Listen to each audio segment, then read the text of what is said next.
Hi అండి. తెలుగు కథల ప్రపంచంకు స్వాగతం. ఇవాళ బుజ్జాయి తెలుగు కథల సంచిక నుంచి అపకారికి ఉపకారం అనే మరో కథను వినేద్దామండి. అదొక ప్రభుత్వ ఉన్నత పాఠశాల. క్రమశిక్షణకు మారుపేరు. జిల్లా స్థాయిలో ఉత్తమ ఫలితాలు సాధించటంలో దానికదే సాటి. ఆ పాఠశాలలోని ఉపాధ్యాయులందరూ ఉన్నత విద్యలో అభ్యసించిన వారు. ఉత్తమ ఉపాధ్యాయ బిరుదాంకితులు కూడా. ఆ పాఠశాలలో చదివిన వారందరూ ఉన్నత పదవులు నిర్వహిస్తున్నారు.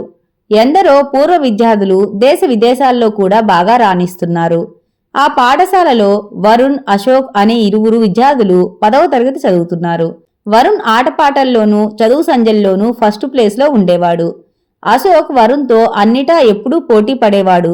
కానీ అతడిని ఎప్పుడూ అదృష్టం వరించేది కాదు. ఎప్పుడూ 2-3 స్థానాల్లోనే ఉండేవాడు. ఎంత ప్రయత్నించినా అటు ఆటపాటల్లోనూ చదువు సంధ్యల్లోనూ వరుణ్ణి మించేవాడు కాదు.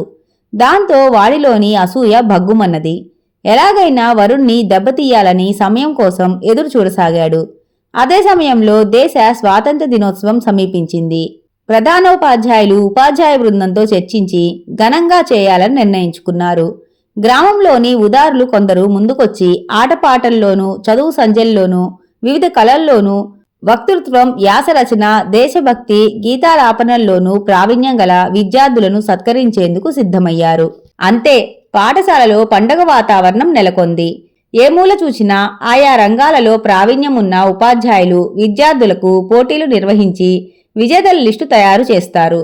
వరుణ్ అటు ఆటల్లోనూ సాంస్కృతిక కార్యక్రమాల్లోనూ మొదటి స్థానంలో రాగా అశోక్కి చెప్పుకోదగ్గ ప్రైజులు ఏమీ రాలేదు. ఆ వచ్చినవి కూడా కన్సోలేషన్ ప్రైజులు కావటం విశేషం. దాంతో అశోక్కి వరుణ్ పట్ల అసూయ మరింత పెరిగింది. ఎలాగైనా వరుణ్ణి దెబ్బతీయాలని సతదా ప్రయత్నించసాగాడు. ఓ సాయంకాలం ఇంటర్వెల్ కాగా విద్యార్థులందరూ ప్లేగ్రౌండ్లో ఆటలాడుకోసాగారు. ఇదే తగిన అదనని వరుణ్ డస్క్ పైనున్న బుక్స్ తీసి చెత్తకుప్పలో పడేశాడు. కొంతసేపటికి లాంగ్ బెల్ కొట్టగానే విద్యార్థులు తమ తమ బుక్స్ తీసుకుని ఇళ్లకెళ్లేందుకు క్లాస్ రూంలోకి ప్రవేశించారు. పాపం వరుణ్ తన బుక్స్ కనిపించకపోవడంతో గొల్లుమన్నాడు. అంతలో ఎవరో విద్యార్థి అక్కడకు పరిగెత్తుకుని వచ్చి, ఒరే వరుణ్, నీ బుక్స్ ఎవరో చెత్తకుప్పలో పడేశారా అన్నాడు. అంతే, వరుణ్ ఆఘమేఘాల మీద పరుగెత్తుకుని వెళ్లి స్కూల్ కాంపౌండ్కు ఆనుకొని ఉన్న చెత్తకుండీలో నుండి తన బుక్స్ ని దులిపి తెచ్చుకున్నాడు. తాను ప్రాణప్రదంగా ఎంతో జాగ్రత్తగా చూసుకునే తన క్లాస్ బుక్స్ కి పట్టిన దుస్థితికి కన్నీళ్లు ఆగలేదు. అది చూసి అతడి మిత్రుడు వినయ్, ఇది అశోక్ గాడి పనే, మాస్టార్కు చెప్పి వాడికి 4 బెత్తం దెబ్బలు తగిలించాల్సిందే, ఊరుకుంటే లాభం లేదు సుమా అన్నాడు కోపంగా. అమ్మో, మాస్టార్కు చెప్పడమే, వాడి తోలు తీయడు, ఈసారికి వదిలేద్దాం, చేసిందానికి వాడికి ఆ దేవుడే శిక్ష వేస్తాడులేరా, నా బుక్స్ నాకు లభించాయి గదా అన్నాడు మిత్రుడికి సర్ది చెబుతూ. వరుణ్ ప్రదర్శించిన ఆ సర్దుబాటు ధోరణి అశోక్లో మరింత దుందుడుకుతనాన్ని ప్రోత్సహించింది. మరింతగా ప్రేట్రేగిపోయాడు.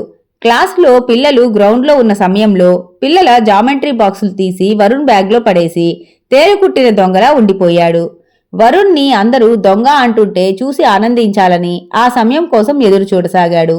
ఆ సమయం రానే వచ్చింది.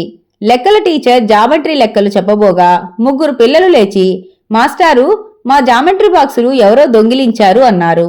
ఓసారి మీ బ్యాగులు చూడండిరా అన్నాడు మాస్టారు. ఆ మరుక్షణం పిల్లలందరూ తమ తమ బ్యాగుల్లో చేతులు పెట్టి చూడసాగారు. అదే సమయంలో, మాస్టారు, ఎవరో నా బ్యాగ్లో జామెట్రీ బాక్సులు పెట్టారు, నేను దొంగను కాను అంటూ 3 జామెట్రీ బాక్సులు మాస్టార్కిచ్చాడు ఏడుస్తూ. అశోక్కి కావాల్సిందదే. బాగా నవ్వుకొన్నాడు. ఊరుకోరా వరుణ్, నువ్వేమిటి దొంగతనం చేయటమేమిటి, ఎవడు ఈ వెధవ పని చేశాడో వాడి సంగతి త్వరలోనే తేలుస్తాగా అని వరుణ్ణి ఊరడించాడు మాస్టారు.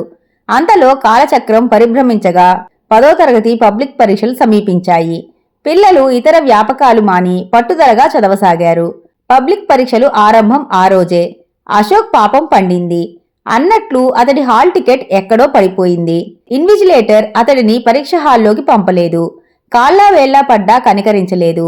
అంతలో వరుణ్, అశోక్, నీ హాల్ టికెట్ దారిలో నాకు దొరికిందిరా అంటూ ఇచ్చాడు. వరుణ్, తెలిసి తెలియక నీకు నేను ఎన్నో అపకారాలు చేశాన్రా, క్షమించు, నీ మేలు మర్చిపోను అన్నాడు అశోక్. నీ తప్పులు నీవు తెలుసుకున్నావు, అది చాలు. అపకారికి ఉపకారం చేయాలని మనం చదువుకున్నాం గదా, నేను ఆచరణలో పెట్టాను. ఇహ మీదట మనం బెస్ట్ ఫ్రెండ్స్ అన్నాడు చేయి కలిపి. అది చూసి వరుణ్ ఎంత మంచివాడు అన్నారు మిత్రులు. ఇంతటితో కథ కంచికి, మనం ఇంటికి.